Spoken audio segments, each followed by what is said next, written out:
Welcome to the Tracking Connections podcast, and thanks for listening. We feature voices from around the world sharing stories of working intentionally with deep nature connection in ways that transform lives, families, projects, and communities.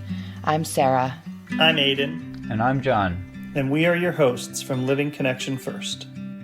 Well, hi, everybody. This is John with my two dear friends and colleagues, Deborah and Root, who are currently in the UK. And the three of us have done a lot of village building together in many, many places.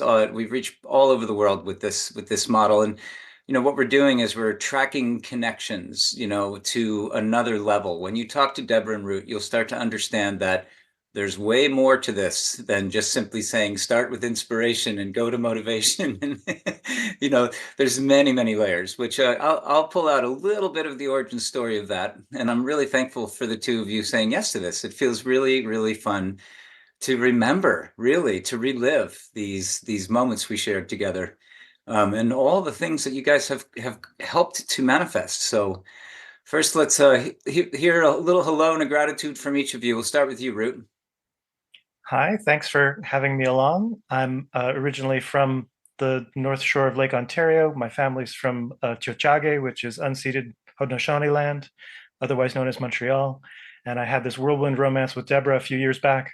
And now I'm living here in the land of the Durotriges people. The originally were the Hard Hill people, and it's now called the County of Dorset. And we're in a co-housing community, which I can't wait to tell you lots more about. And I think Deborah's awesome. That sounds pretty good. How about you, Deborah? Thanks, guys. Thanks, Ruth. Well, it's lovely to be here. Very excited to be starting to talk about village building with you both again and sharing some of our experiences with that over the last, 10 years, something like that, right? Yes, I am very grateful for this co-housing that we've moved to 5 months ago, because it means that at a whole new level, we get the opportunity to be part of village building happening right now all around us. It's a new co-housing in that we're only just all starting to live together. However, for the last 14 years, people have been trying to make this vision come about, and we've only been involved for the last 3 years. But I'm so grateful that we've been accepted into this group, that we've been able to have a home here, and that now we're able to actively village build with around 110 people, right, Root? And over 30 children and babies up to elders, with a little bit of land to look after together. And yeah, it's just wonderful. So I'm so grateful for that, and for this place that we're getting to know, and all the beings of this place, the people and the animals and the plants and everyone that's here, and I'm getting to know. Well, I love that. So a little blast from the past here. I like to go to the origins a lot, because it always helps to remember where are we now? Where have we been? Where are we going? When I started my project in 1983, and I was joined by that marvelous one-of-a-kind elder Ingwe, who had grown up in an Akamba village and was adopted there, and he was of British descent, born in the Western Cape of South Africa, but moved up to Kenya in 1914. Well, no, he was born in 1914, moved up there in 1920. So there was, as he liked to say, Nairobi was the end of a train rail with a bunch of wooden buildings, like shacks and hovels and things, and so he didn't have anyone from his culture's background to play with. And so he was essentially taken in by the Akamba tribe, and he was raised. He spoke more Kikamba than he spoke English. So he had an immersive experience of village growing up. And when I met him in 1983, he basically said, we have to build a village around what you're doing. You take the children and you go in the forest. I'm now at that age where I can't walk as well as I used to, and I'll sit and I'll work with the parents, and while you take the children. And so we did that together for 12 years. And unfortunately, I never actually saw what he did, but all I know is that suddenly my children were surrounded by this amazing group of allo parents, aunties and uncles, right? Not of blood, but of relationship. And what he was doing was village building. And he was doing it at such a high level and so beautifully. We ended up with this marvelous community of all ages and stages of life, similar to what you were just saying about your co-housing community, but it wasn't co-housing, it was, co-location for certain activities, be they potlucks, be they nature events, be they crafting events, whatever it was, but we kept a routine going. So he was doing all of that. And, we grew these amazing children into these powerful beings all over the place, right? There was hundreds and hundreds of them. And everyone was saying, wow, what are your kids doing? I want my kids to be like your kids, so that we were attracting more and more people. And what we were doing, of course, was working with the tracking connections, concepts, the H shields, which in those days wasn't called H shields because it was just what we were doing. We hadn't, named it all yet, and it wasn't until 1995 when we started to realize that the children that were aging out, and we were getting busier and busier with adjudicated youth programs and serving orphanages and working with state-run programs, and we got so spread out, but our adult programs began to shrink and shrink, and New Jersey wasn't exactly the place where that kind of thinking was welcome anyway. Like all the adults who came would say, "Oh, my family thinks I'm weird because I do this stuff," and it was sort of like I don't know what you would call them, like the disaffected people, and so it wasn't like ripe for village building on the meta community scale, the Monmouth County suburb of New York City kind of scale. It was a very different kind of energy there. And I started to fly out to Washington State. I had started to teach with Ingwe, what are we doing to train adults? Because the kids were magic. The adults were wondering how we were pulling this off, and they wanted to know. And that's when Ingwe and I had to stop being unconsciously competent and start to think about, well, what are we doing? What can we teach these adults that they could be more helpful, and do it in their families and so on. So we started to experiment with that. In 95, I was flying out to Washington, for the third time or so, and there was hundreds of people showing up for my weekend workshop, hundreds of adults clamoring. They're like, "Oh my God, you need to bring this here. We are the people you're looking for. We've been looking for you," that kind of a thing. And we were actually, our revenue from our travels to Washington and the San Francisco Bay Area, a few trips a year, were greater than our entire New Jersey annual revenue.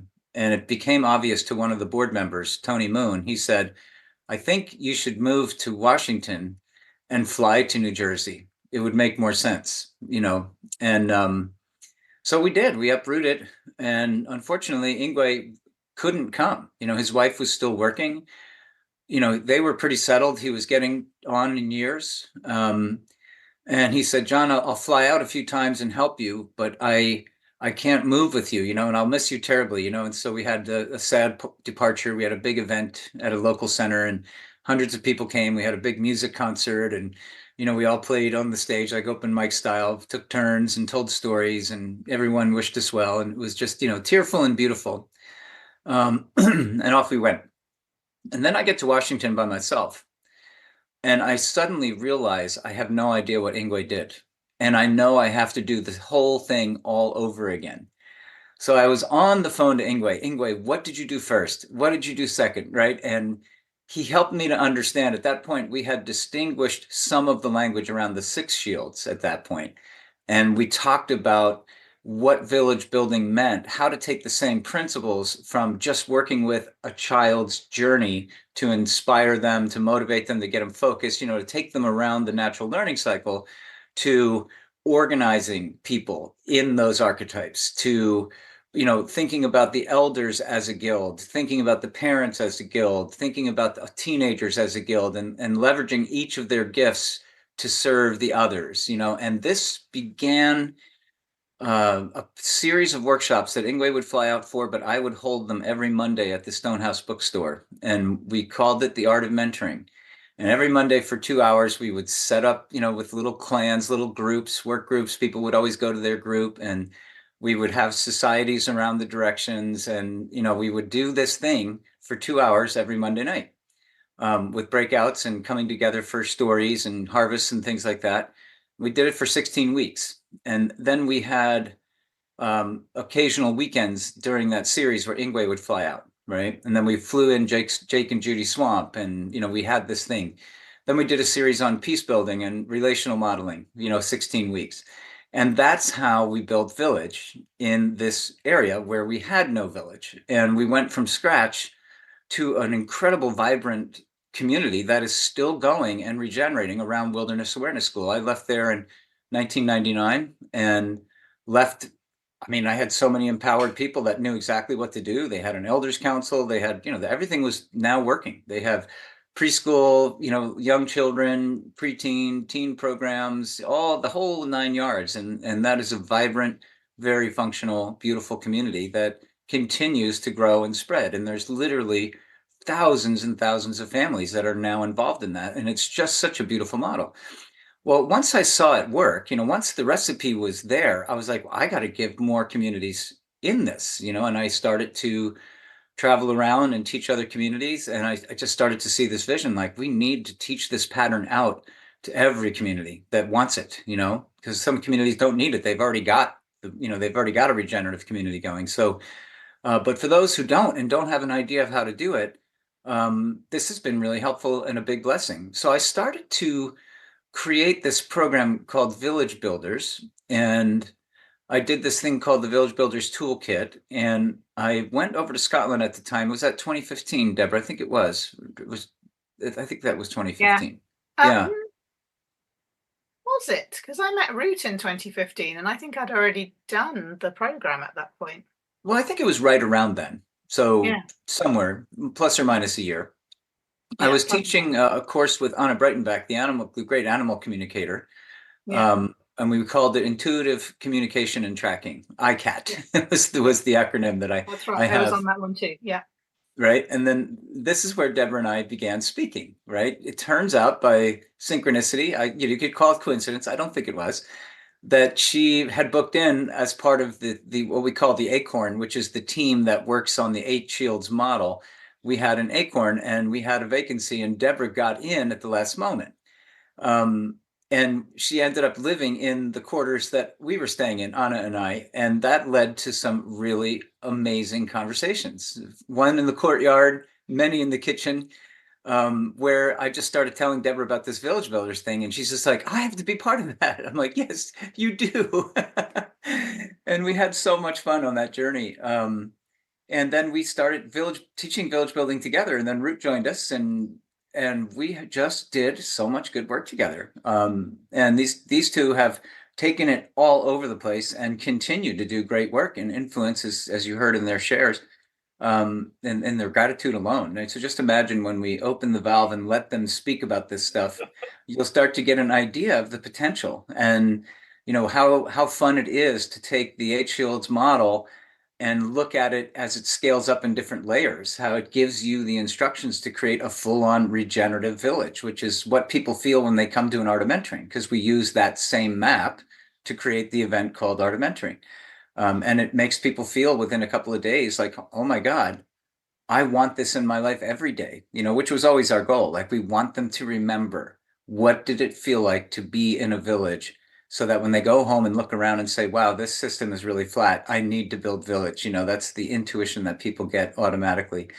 And then we hope to provide them with tools. That's our goal. So the three of us are endeavoring to start another Village Builders segment of the Living Connection First Village. And we'll start to gather some village builders from the past 10 years, and we'll gather other people interested in village building, and we'll start to do that model again, like we did at the Stonehouse bookstore, but we'll be doing it virtually so we can reach people all around the world. And the three of us have amassed quite basically what could be a textbook. And Root is a fantastic editor and a fantastic curator. He's a DJ, by the way, which is an amazing skill. So he's been our DJ, and he pulls things out of Deborah and I and gets them onto paper, and then he edits them and adds things to them, and has put together a trove of stuff that is worthy of a series of books, which we will do. So that's who we are, and I just wanted you to properly meet these folks and have them share a little bit of their experiences. And I think who would like to start? I think we'll start with Root again. We'll stay in the same order if that works. Oh no, maybe we should start with Deborah because it started. I think we should start with Findhorn. You briefly mentioned Findhorn, and I think Deborah needs to talk a little bit about what that is because some people might not know. Yeah, Great. and you alluded to that story of how I ended up on that program, John, and that's actually a really fun story. So at that time, I had got interested in the art of mentoring and the Eight Shields methodologies in 2011 because we had one of the week-long camps just down the road from me in 2011, and I'd met some really cool people locally who had said, "You definitely need to come to this camp because I'm a wildlife guide and an ecologist, and I was also living in this sustainability retreat center run by a community of people that lived there and hosted guests. And I was running nature connection programs, or it was more like wildlife watching programs at the time, not so much necessarily nature connection, because I didn't really know what that was. So in 2011 to 2013, I was fortunate enough to go to a number of Art of Mentorings as a participant. And then I think by the third one, I went as a volunteer. So I started to bring the practices to these two places where I was in, right? The retreat center that I was running, I started bringing the practices there. And I can tell some little stories about this later if you want, but I'll just be brief now. And I started bringing the methodologies and practices to my programs that I was running over weekends and weeks with families and adults. And then I saw that Anna and John, who I hadn't really met, I'd seen John as a speaker at some of these events from a distance, but I hadn't met him. I saw they were going to be running this week-long animal communication and tracking program at Findhorn. I think I saw it the year before when it first started being advertised. And I so wanted to do it and so knew that I didn't have the time or money to do it that I literally blocked it out of my head. Like I made it not exist anymore.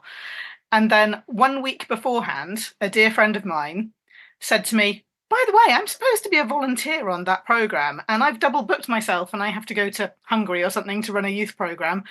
Aren't you into that stuff too? Would you like to take my place?" And I was like, oh my God, yes.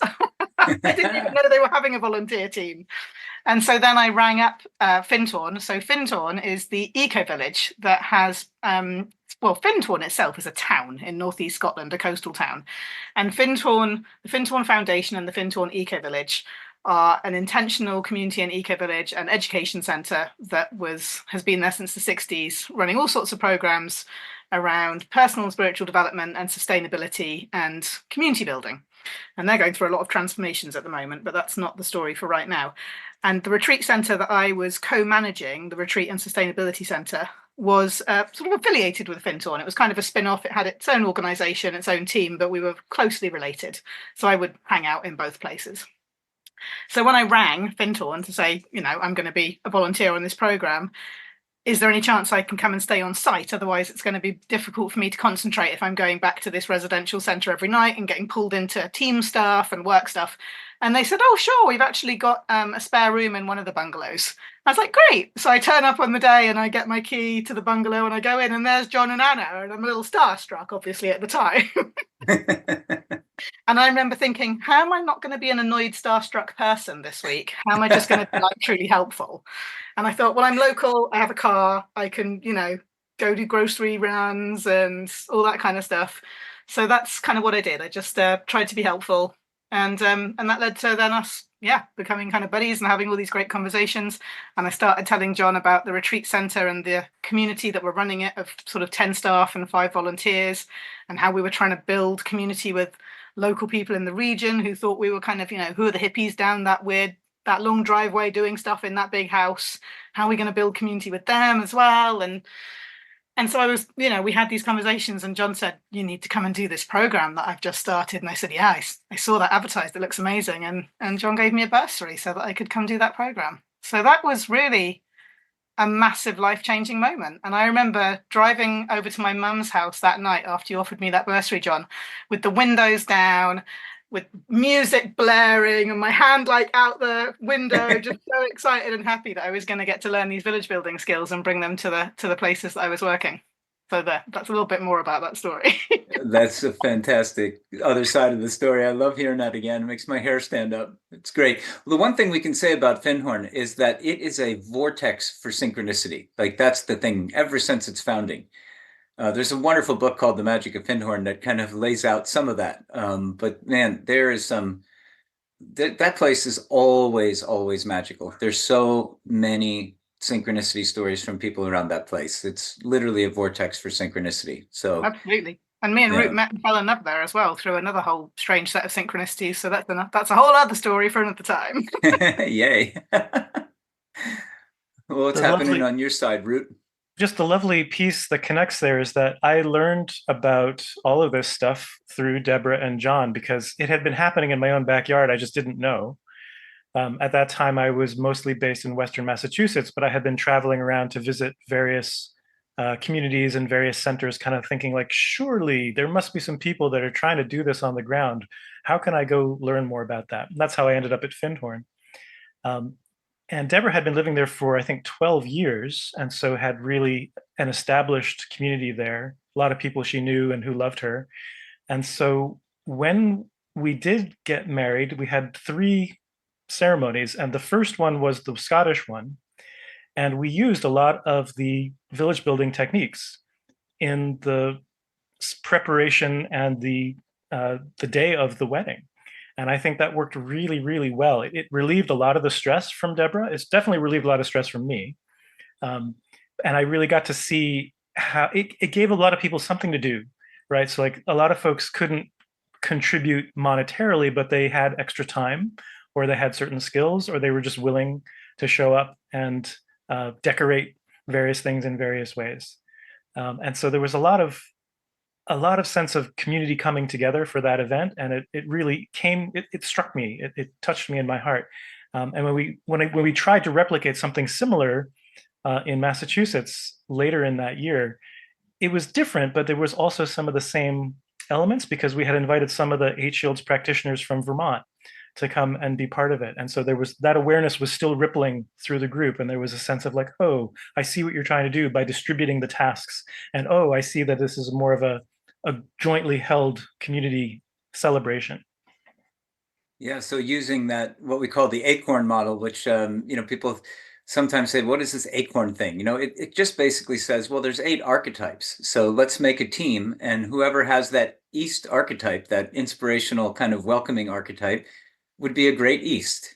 So then they start to do the welcoming stuff. And, those people who are super motivated and like to walk around and do stuff and show people things, that these would be great people to help orient the guests as they're arriving. So I've actually known a lot of people who have used the Eight Shields to plan weddings. So like when we started this, we never thought, oh, there'll be Eight Shields wedding planners. But I've heard so many beautiful stories, and because everyone is contributing, and everyone knows that their contribution is valued, right? They all understand what to do, and this beautiful synergy happens, right? And I've seen that.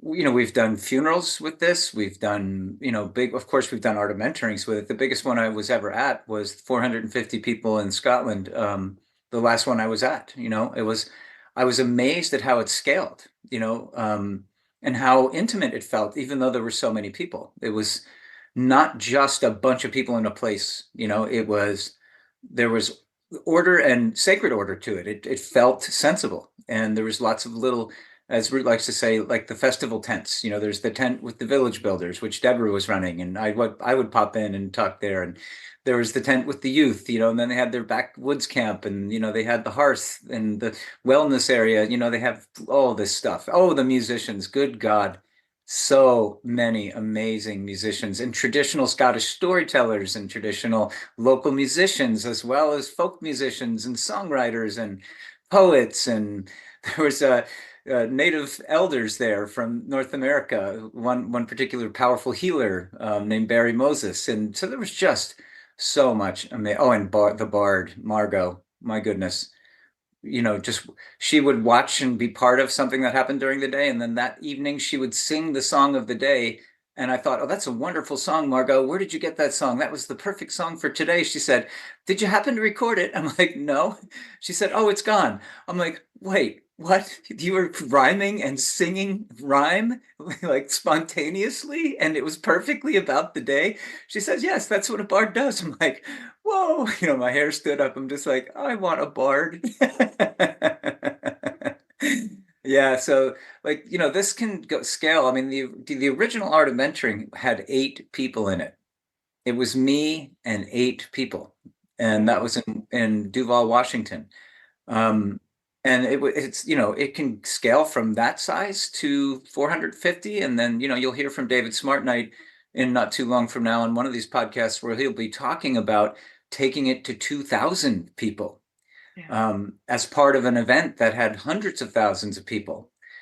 So this scales. It's very interesting how well it works. When you're designing with natural cycles, it just people automatically know what to do. They just click in, and then they start to have so much fun. Like it brings out the best.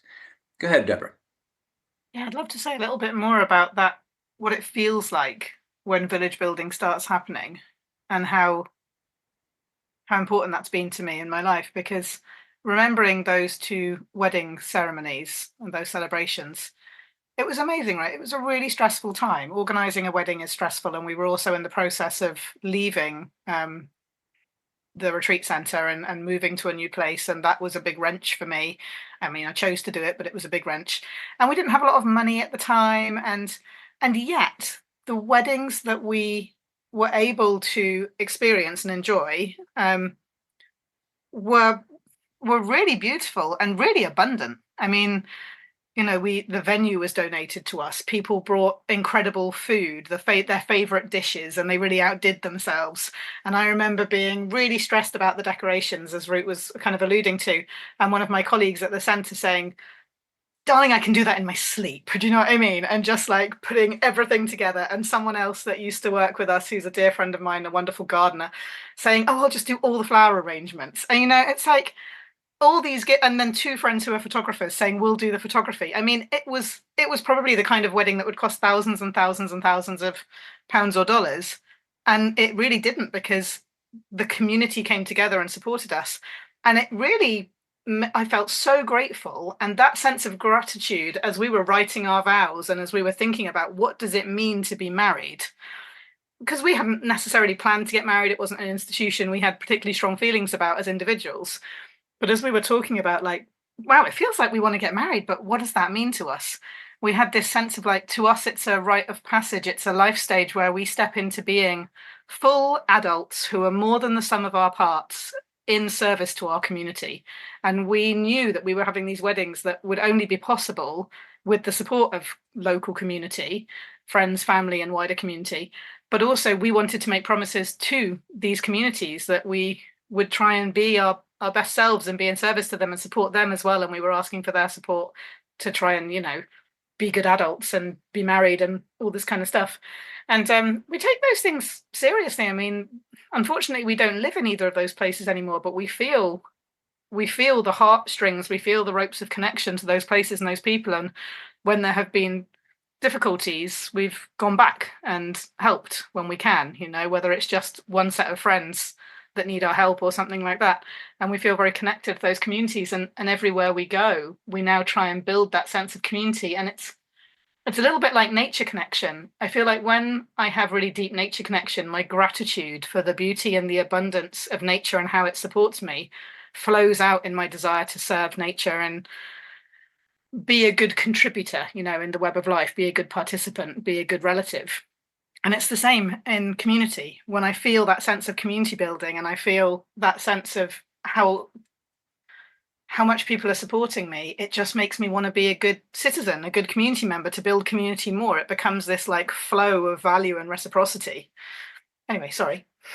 Getting a bit emotional thinking about it all.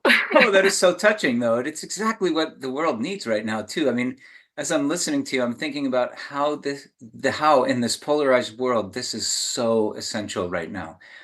And it makes me emotional as well. This just a beautiful, beautiful story, coming out of the marriage of, 8 Shields and village building and nature connection and Deborah and Root. It's beautiful. Thank you so much for that. Yeah. And Root, what are your thoughts here? I'll give one more example. I take those vows very seriously. So I was making vows to Deborah, but I was also making vows to the people that support us. And I wanted to say, like, you can count on me when you need me. And that's still true. We get lots of phone calls from folks from that community up in Scotland, and we stay in touch. And similarly, from the other folks on the other side of the water, there was one couple they were getting stressed out because they didn't have enough childcare for their 5-year-old. And I said, well, I can be your uncle. You can fly me in. And they did. They flew me in for a month. And I basically lived with them and did some childcare and did some cooking and did some playing in the snow. It was wintertime, which is really great for me because I haven't played in the snow in forever. And I don't know if you've ever played with a 5-year-old in the snow. Like, there's a lot of different ways you can do it. And we did all the ways. And I think they were just really amazed that I was willing to do that. And they really value that. And I'm part of that family. And I said to them, like, look, it's like, yeah, I take those vows really seriously. And if you ever need me again, just call and I'll show up. And I can be the extra adult that you happen to need. So like, this is another part of village building, is just like expanding the capacity. And this is a theme that you'll see kind of showing up over and over again whenever as we do more of these, John. I think like one of the themes is kind of like, we're taught that our capacity is limited. And I think one of the nice things about growing a village, or revillaging, as I like to call it, is that it's really about increasing the capacity in lots of different ways. It's beautiful. I was talking to Arnaud Gagne, who's currently in Nova Scotia, but they're moving back to BC. And he was saying, I want to tell a story about how I use H shields. That's really different, I think. And I'm like, great, what is it? He said, well, I was getting ready for a vision quest, and I was with all these people in BC, and there was a Salish man there, traditional local Salish man. And as he was talking to Arnaud, as they were both getting ready for this quest experience, this man kept saying to Arnaud, well, in my culture, we do this. In my culture, we do that, and Arnaud kept like feeling really sort of impoverished because he couldn't say in my culture, because he didn't have a culture. And he started to feel sad, like impoverished, right? But then he realized, no, wait a minute. Actually, this H Shields village building, that's my culture. And he began to realize that he needed to recognize that, the lack of culture that builds connection, that state of impoverishment, as Dr. Bill Sutherland likes to say, is actually a good place for us to realize, because the moment we do, then we realize, oh, I need to build culture. I need culture. And we call that culture repair, or as revillaging, as Root just mentioned. And Arnaud, actually, he made his vision quest about deepening his commitment to be in service by building culture, using the H Shields model. And he's gone ahead and done beautiful things. And him and his wife now are working with tracking connection pathways, and they're now working with families with young children, because there's a huge need in that regard, to apply village building on the family scale, essentially, and help them understand the need for aunts and uncles and so on. But you'll get to hear that from Arnaud himself in one of the other episodes. But yeah, it just brought me to that place, that what the three of us are doing is helping people with tools for revillaging, putting back what has been lost. And they're, the principles are just principles. They're just design principles. There's no one way to do it. If you're in India and you're doing it there, you're going to do it differently than if you're in Ireland and you're doing it there. In South Africa, it's very different. People are doing it differently in different places, but they are looking at their local needs, and they're adapting to their local circumstance, and they're looking at the principles to see what they can do to help influence towards better connection among people, nature, and themselves. So yeah, that's kind of our general story, but you'll get to hear a lot more from the three of us with interviewing different people, because there's so many cool stories that need to be lifted up. And that's just what we're going to do. And we're going to build more villages, and there'll be more weddings based on this wonderful, fun model. So as we wrap up here, I'd love to hear one more thing from you, Deborah, and one more thing from you, Root, on our way out in a way of closing. And thank you both so much for agreeing to this. And I'm really excited to be working with you again. The pandemic and all of that interruption and all the inertia, and it's just really nice to bring the band back together. That's how I feel. So I can't wait to play some music with you. Oh, go ahead, Deborah. Thanks, John. Yes, it's really fun to be exploring all this again, and it's really fun to be able to do it from this new place that we're in. And as you were talking then, I was just thinking about how what a journey Root and I have been on to try and find home and somewhere that we can build village. And now it feels like such a blessing. I'm coming full circle to my gratitude at the beginning to be here and do that. And some of the really, really simple ways that we're starting to do it, with shared food and potlucks and seasonal celebrations, and thinking about how we can support our neighbours in really easy ways, just having a WhatsApp group where people say, I need some cheese for the mac and cheese I'm making for my kids' dinner, or can someone give me a lift to the train station? It's like it's happening, and it's not rocket science, So we've talked about revillaging a lot, and we haven't talked a lot about what that might look like yet. And of course we will in future podcasts and sessions that we run, but it's not rocket science. It feels really good, and it just makes life more worth living and makes everything more fun. And our social life is so much better than it was a few months ago now that we have all these great neighbors. That's wonderful. Thank you, Deborah. And I guess I'll just mention that there's diversity too. So yes, we have a bunch of great neighbors, and they're not all the same. They have some differences of opinion. And I think that's part of it. As soon as you get enough people in a room, you're going to find some different viewpoints, And I think one of the things that I really value is being able to, one of the words we use is tolerance, but that's not quite it, is to be able to respect, I think, is really what I'm going for, to kind of respect that there are folks that have different points of view, and that even though we might not agree about everything, there often is a lot of overlap that we can find, particularly if we're concerned about some similar things. If we're concerned about children's welfare and well-being, or if we're concerned about what kind of gardening is going to be happening nearby, or if we're concerned about, the economic health and well-being of the neighborhood and the local town that we live in. It's like there's a number of places where we do overlap and we can find common ground. And so without taking away from the differences and the diversity, I think what village building points to is like, where can we find those overlaps and those common ground places? And to start there, and then to kind of build. That's the building piece. It's just like, let's see how far we can take this, how much deeper we can make this. That's beautiful. Common context. Yes, we have lots of reasons to do that today as well. Just concern about our earth and the well-being of our people as a global family is a great need. And I'm just really honored and thankful to have this conversation with the two of you. And I'm so excited about our next one. What's it going to be? Thanks for listening, everybody. Thanks, everyone. Thanks, John. Yeah, thanks so much. Tune in again. Thanks for listening to Tracking Connections.